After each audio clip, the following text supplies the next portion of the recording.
कोई कोई समय, कोई कोई घड़ी ऐसा मनहूस आता है कि उसकी वजह से शायद अपनी पूरी ज़िंदगी तबाह हो जाती है, बर्बाद हो जाती है। दोस्तों, कुछ ऐसा ही इस एक लड़की के साथ होता है। इसकी माँ अपने घर से कुछ काम के लिए बाहर गई थी। इसके पिताजी अचानक घर पर आते हैं। उसी समय ये बेटी अपने कपड़े बदल रही थी निर्वस्त्र होकर के, और इसके पिता उस हालत में उसको देख लेते हैं। पिता बेकाबू हो जाते हैं, अपने आप को रोक नहीं पाते और उस बेटी के साथ वो घिनौना कृत्य करने लगते हैं। उसके साथ बलात्कार जैसी घटना को अंजाम देते हैं, और जब तक अंजाम देते हैं जब तक इस पिता का मन नहीं भर जाता, जब तक इसकी हवस पूरी नहीं हो जाती। बात यही नहीं थमती दोस्तों, इस सारी घटना को अंजाम देने के बाद वहाँ पर 2 कत्ल हो जाते हैं, और 2 कत्ल इतने भयानक होते हैं कि जिसने सुना उसकी रूह कांप जाती है। दोस्तों, इस पूरे घटनाक्रम को जानेंगे इस वीडियो के माध्यम से। उससे पहले आपसे रिक्वेस्ट कि वीडियो को लाइक कर दो, चैनल को सब्सक्राइब कर लो, जिससे मेरा हौसला बढ़ता रहे। नमस्कार, स्वागत है सच्ची घटनाओं पर आधारित क्राइम स्टोरी के इस नए एपिसोड में। ये सच्ची घटना सुनाने जा रहा हूँ। पंजाब प्रांत में एक जिला लगता है लुधियाना। जुलाई 1999 की बात कर रहा हूँ। एक बेटी और एक पिता होते हैं जिनका नाम महेंद्र सिंह था। ये महेंद्र सिंह अचानक अपने घर आते हैं एक दिन, और इनकी बेटी निर्वस्त्र होकर कपड़े बदल रही थी। उस समय घर पर इनकी माँ नहीं थी। ये पिता इनको देख लेते हैं, और देखने के बाद ये बेकाबू हो जाते हैं, अपने आप को रोक नहीं पाते, और उस बेटी के साथ वो घिनौना कृत्य, वो बलात्कार जैसी घटना को कई घंटों तक अंजाम देने के बाद फिर उस बेटी को धमकी देते हैं कि अगर इस बात का किसी से जिक्र भी किया तो आपके लिए अच्छा नहीं होगा। बेटी का रो रो करके बड़ा हाल हो जाता है। माँ आती है। माँ से जब बेटी को पूरा वाक्य बेटी ने बताया तो माँ का भी रो रो कर बुरा हाल था। लेकिन माँ के सामने समस्या, एक तरफ उसके पति और दूसरी तरफ उसकी बेटी इस हालत में। लेकिन माँ को कहीं ना कहीं ये सता रही थी बात कि एक बार नहीं, इस बात को न जाने कितनी बार अगर मैंने आवाज़ ना उठाई तो इसका पिता अंजाम देगा, बेटी के साथ कितनी बार घिनौना कृत्य करेगा।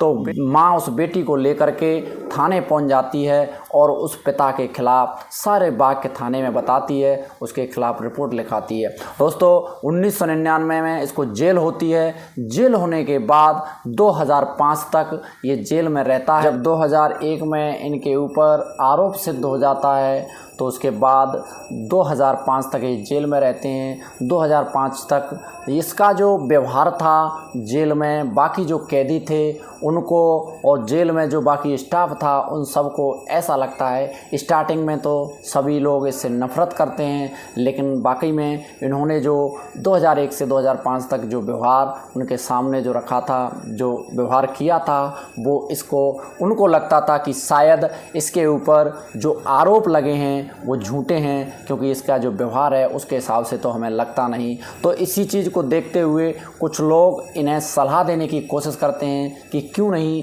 आप पेरोल ले लेते, जिससे आप अपना बाकी का जीवन है वो आराम से काट सकते हैं। तो दोस्तों, ये ऐसा ही करते हैं, ये पेरोल के लिए अप्लाई करते हैं और इनका पेरोल को मंजूरी दे दी जाती है, और 2005 में ये पेरोल लेकर के और अपना आ जाते हैं। उसके बाद ये किराए से रहने लगते हैं।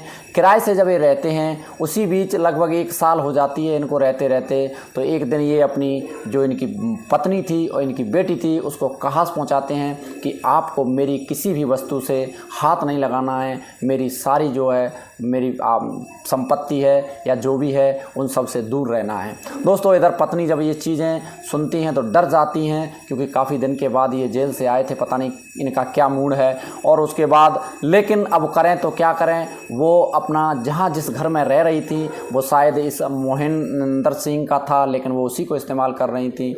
लेकिन ये जब 2-4-6 दिन निकल जाते हैं, उसके बाद एक दिन ये घर जाता है और पीछे से नशेनी लगा करके चढ़ जाता है ऊपर। चढ़ करके जैसे ही पत्नी को आवाज़ लगाता है, पत्नी एकदम डर जाती है और इधर उधर हटाने की कोशिश करती है। उसी समय ये कुल्हाड़ी लिए था और पत्नी पर जाके 4 बार करता है।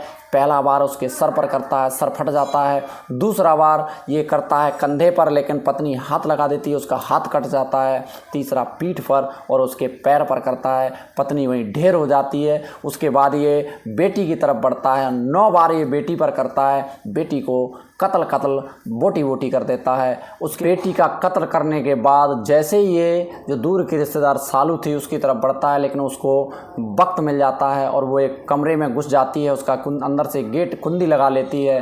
दोस्तों ज़ोर ज़ोर से चीखने लगती है, चिल्लाने लगती है।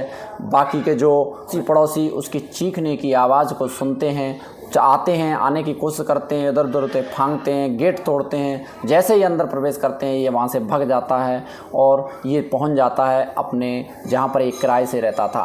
दोस्तों जब ये सूचना हौबे वाला पुलिस स्टेशन में दी जाती है तो पुलिस जो SHO होते हैं वो भारी पुलिस बल के साथ वहाँ आते हैं, उसकी छानबीन करते हैं। छानबीन करने के बाद जब जाते हैं वहाँ जहाँ ये किराए से रहता था तो ये वहाँ से भागने की कोशिश ने नहीं की थी महेंद्र सिंह ने, और इसको पुलिस पकड़ लेती है, अपने आप को पुलिस के हवाले ये कर देता है। जब इसको वहाँ से ले जाया जाता है और इसके खिलाफ़ कोर्ट में इसको सज़ा सुनाई जाती है कि ये रियर केस है जज द्वारा, और कहा जाता है कि इसको फांसी की सज़ा की मैं हुक्म देता हूं, और जब तक इसको फांसी के फंदे पर लटकाया जाए जब तक इसकी आखिरी सांस ना निकल जाए।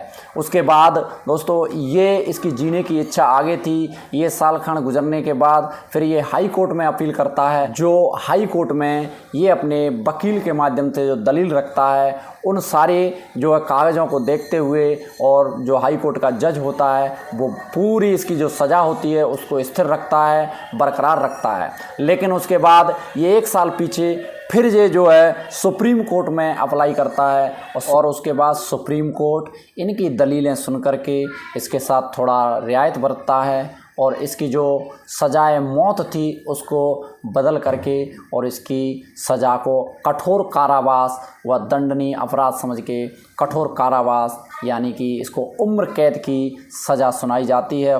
साथ ही कहा जाता है कि इसको जब तक कठोर कारावास में रखा जाए जब तक इसकी आखिरी प्राण न निकल जाए, इसकी सांस न निकल जाए, क्योंकि ऐसे व्यक्ति को समाज में जीने का कोई हक नहीं है। ये व्यक्ति समाज के लिए घातक हो सकता है। दोस्तों अगर कहते हैं ना कि अगर एक थोड़ा सा समय, ख़राब समय पूरी ज़िंदगी बर्बाद करके रख देता है, अगर शायद वो समय थोड़ा सा ना आता इसके साथ, अगर वो ख़राब समय अगर निकल जाता तो शायद इसकी ज़िंदगी में इसकी जो पत्नी थी, इसकी बेटी थी, वो ज़िंदा होती, और ये जो शख्स है मोहिंद्र सिंह ये भी शायद अच्छी ज़िंदगी आज जी रहा होता। तो दोस्तों इस पूरे घटनाक्रम को सुनाने का उद्देश्य किसी को परेशान करना या किसी का दिल दुखाना नहीं है, बशर्ते आपको यही सलाह दी जाती है कि आप दोस्तों ऐसी घटनाओं से बचें, अपने आप को सुरक्षित रखें, अपना ख्याल रखें। जय हिंद, जय भारत।